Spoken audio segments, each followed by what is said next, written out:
أعوذ بالله من الشيطان الرجيم. بسم الله الرحمن الرحيم. يا أيها النبي إنا أحللنا لك أزواجك اللاتي آتيت أجورهن وما ملكت يمينك مما أفاء الله عليك وبنات عمك وبنات عمتك وبنات خالك وبنات خالاتك اللاتي هاجرن معك وامرأة مؤمنة إن وهبت نفسها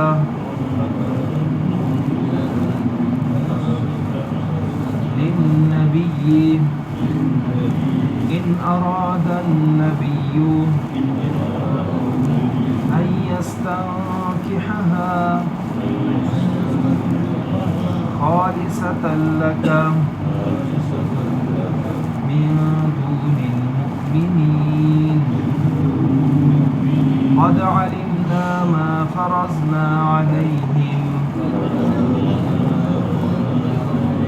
في أزواجهم وما ملكت أيمانهم لكي لا يكون عليك حرج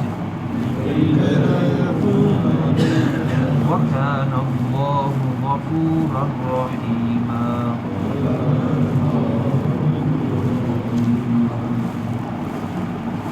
يا أيها النبي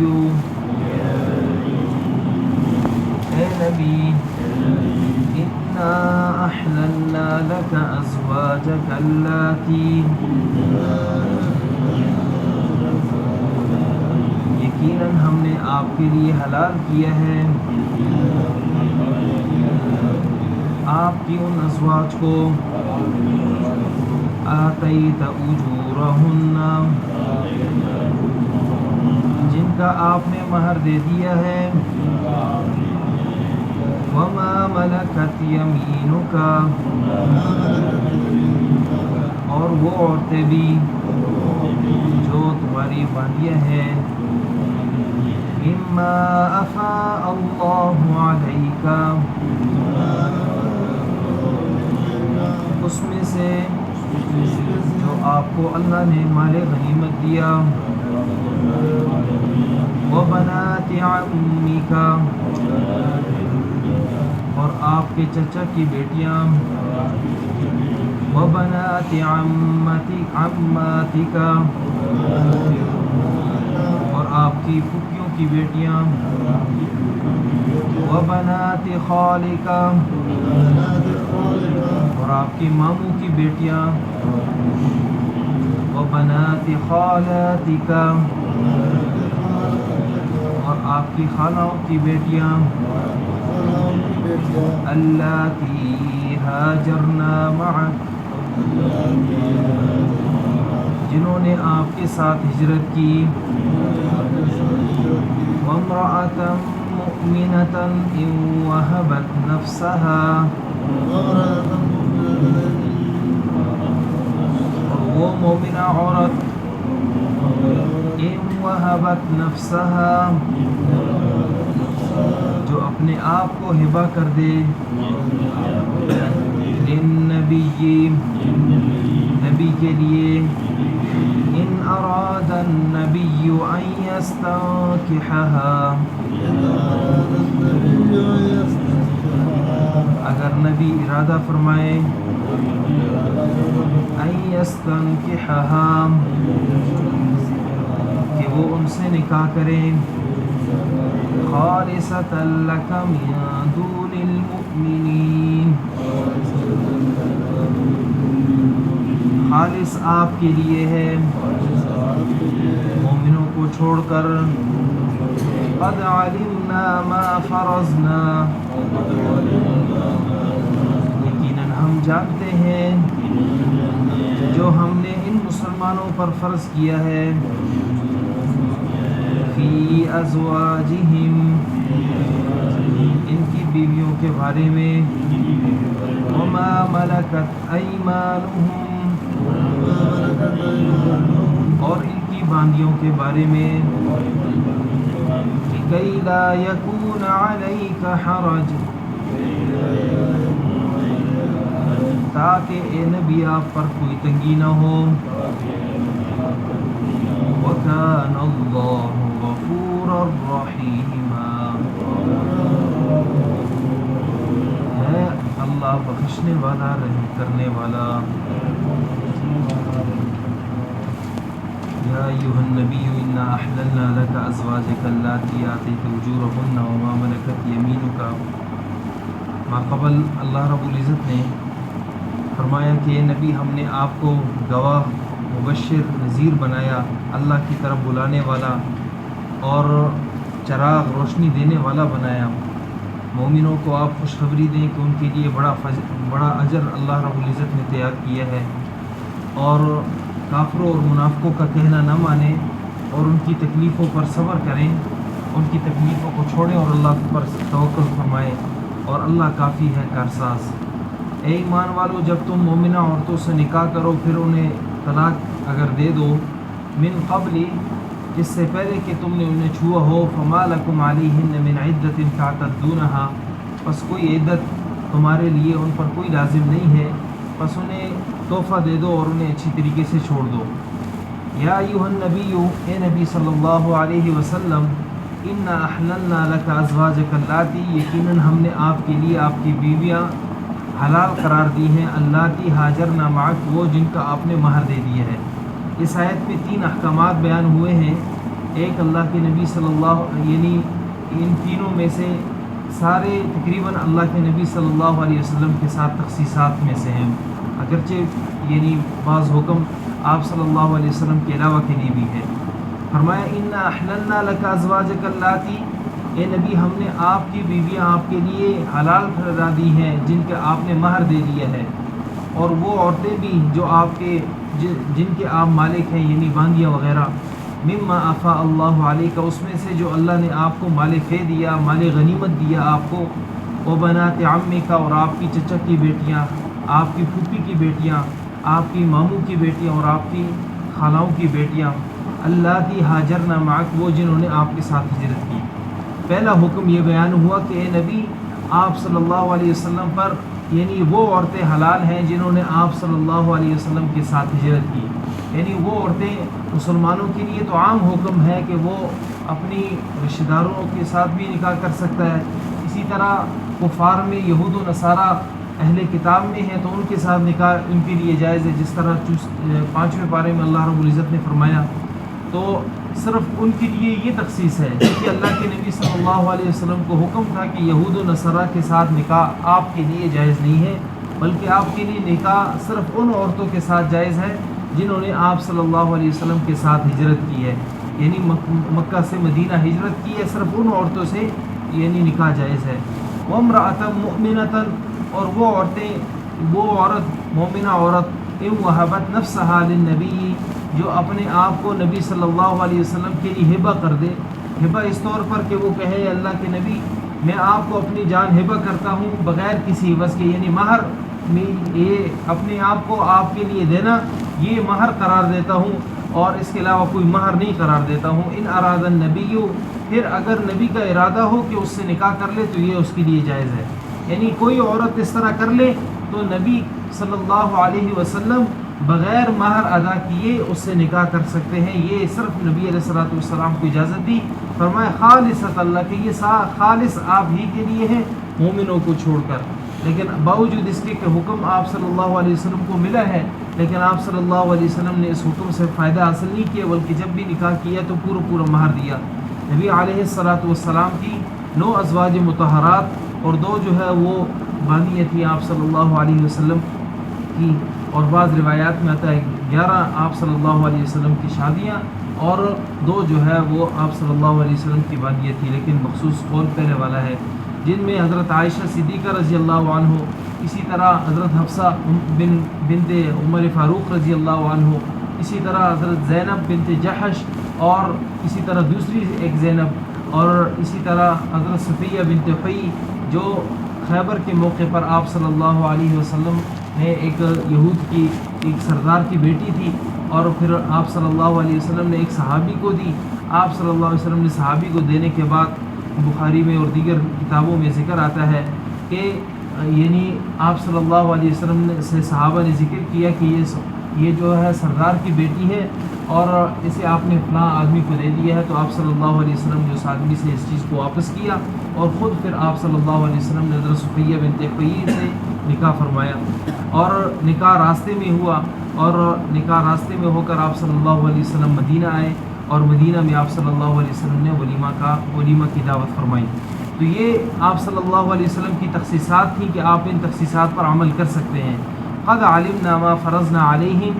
پھر ایک تو یہ پیچھے سب سے بڑا حکم یہ ہوا کہ مومنوں کے لیے تو اللہ رب العزت نے تخصیص ذکر کی ہے، وہ تخصیص یہ کہ ان کے لیے خاص حکم ہے، خاص حکم یہ کہ 4 شادیاں کر سکتے ہیں، 4 سے زیادہ شادیاں نہیں کر سکتے، جبکہ اللہ رب العزت نے نبی صلی اللہ علیہ وسلم کے لیے ان کی بیویاں یعنی حلال قرار دی ہیں کہ وہ زیادہ نکاح بھی کر سکتے ہیں، اور اللہ کے نبی صلی اللہ علیہ وسلم نے اس لیے 9 نکاح کیے۔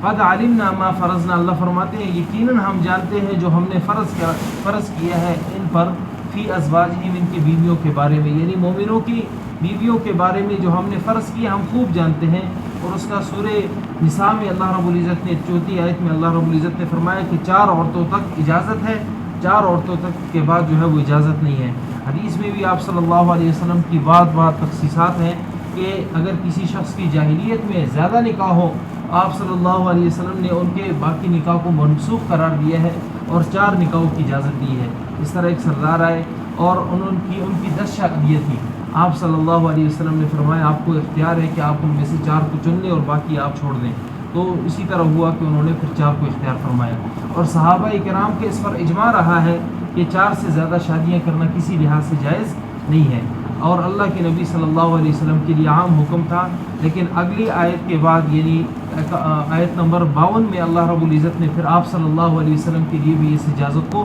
عام کرنے کے بعد رخصت دے دی کہ آپ نے اب اس کے بعد نکاح نہیں کرنا، جس کے انشاءاللہ کل کے سبق میں ذکر آئے گا۔ پھر یہاں اللہ فرماتے ہیں ہم ان مومنین کے بارے میں جانتے ہیں، یعنی ان کی 4 شادیوں کے علاوہ جائز نہیں، ہاں باندیاں رکھ سکتے ہیں، وما ملکت ایمانہم، جو ان کے باندیاں ہیں جن کے یہ مالک ہیں وہ رکھ سکتے ہیں، لکی لا یکون علیک حرج، تاکہ آپ صلی اللہ علیہ وسلم پر کوئی تنگی لازم نہ آئے، یعنی جتنے زیادہ آپ صلی اللہ علیہ وسلم کے نکاح ہیں ان کا امت میں بہت بڑا درجہ رکھتا ہے، یعنی ایک تو یہ کہ مومنین کی مائیں ہیں آپ صلی اللہ علیہ وسلم کی ازواج مطہرات، اور دوسرا یہ کہ جتنے زیادہ مسائل ازواج مطہرات سے ہمیں حاصل ہوئے ہیں ان کا معاشرے کے ساتھ بہت بڑا تعلق ہے، اور تیسرا یہ کہ آپ صلی اللہ علیہ وسلم کا رہن سہن، آپ صلی اللہ علیہ وسلم کا انصاف، آپ صلی اللہ علیہ وسلم کا ہر بیوی کا حق ادا کرنا، تو اور کیسے جو ہے آپ صلی اللہ علیہ وسلم نے ان کی باری مقرر کی، کیسے آپ صلی اللہ علیہ وسلم باری میں چند تخصیصات کر کے ہر ایک بیوی کے پاس جو ہے عصر کے بعد تھوڑی دیر کے لیے جانا، تھوڑی دیر کے لیے بیٹھنا، پھر تھوڑی دیر کے لیے دوسری کے پاس، تیسری کے بعد، اس طرح یعنی ہر ایک لمحے میں آپ صلی اللہ علیہ وسلم نے انصاف کیا۔ آج خصوصاً اس بات کی کمی ہے، کوئی شخص اگر دوسری تیسری شادی کر لیتا ہے تو وہ پہلی والی کو لٹکی ہوئی چھوڑ دیتا ہے، پہلی والی کو بالکل جو ہے اسے چھوڑ دیتا ہے، یا دوسری کو لٹکی ہوئی چھوڑ دیتا ہے، اور قرآن کریم میں سورہ نساء میں اللہ رب العزت نے اس بات کو منع کیا ہے کہ آپ جب بھی ہو تو انصاف سے معاملہ کرو، ان تصلحوا وتتقوا، اگر تم اصلاح کرو گے اور تقوی اختیار کرو گے تو اللہ بخشنے والا ہے، لیکن اگر انصاف درمیان میں نہیں ہے تو فرمایا آپ کے لیے پھر جائز نہیں ہے کہ 2 نکاح کریں، یا تو ان میں سے ایک کو چھوڑا جائے گا، اور نکاح کے بعد مثلا اگر کوئی شخص کی ایک بیوی کو اختیار کرتا ہے دوسری کو وہ اختیار نہیں کرتا تو اسے چاہیے کہ اسے طلاق دے دے، اور طلاق دینے کے بعد وہ عورت کو بھی معاشرے میں یہ نہیں ہونا چاہیے کہ بس اسے طلاق مل گئی ہے اس کے ساتھ نکاح نہ کیا جائے، بلکہ نکاح کو اتنا زیادہ عام کیا جائے اتنا زیادہ، اس میں یعنی طلاق شدہ کی تخصیص نہ ہو، طلاق شدہ عورتوں کے ساتھ بھی نکاح کرنا کو یعنی معاشرہ ایک جائز امر سمجھے. معاشرے میں یہ اسے جو ہے ایک بری چیز سمجھی جاتی ہے بعض اوقات، اور ایسا نہیں ہونا چاہیے. اسی طرح بیوہ عورتوں کے ساتھ نکاح کی ترغیب ہے. اسی طرح عام یعنی جو عورتیں ہیں ان کے ساتھ نکاح کی ترغیب آپ صلی اللہ علیہ وسلم نے حدیث مبارکہ میں دی ہے. اور ان یعنی ترغیب دینے کا اصل مقصد یہ ہے کہ مسلمانوں کا اصل جو بہترین معاشرہ ہے، جو بنیاد ہے، وہ بہترین سے بہترین بن جائے. اور اس یہ بنیاد تب ہی ہمیں حاصل ہو سکتی ہے جب آپ صلی اللہ علیہ وسلم کے طریقے پر عمل کریں گے. جب آپ صلی اللہ علیہ وسلم کے طریقے پر عمل نہیں ہوگا تو معاشرے میں زنا عام ہوگا، معاشرے میں بے حیائی عام ہوگی، جس سے ہر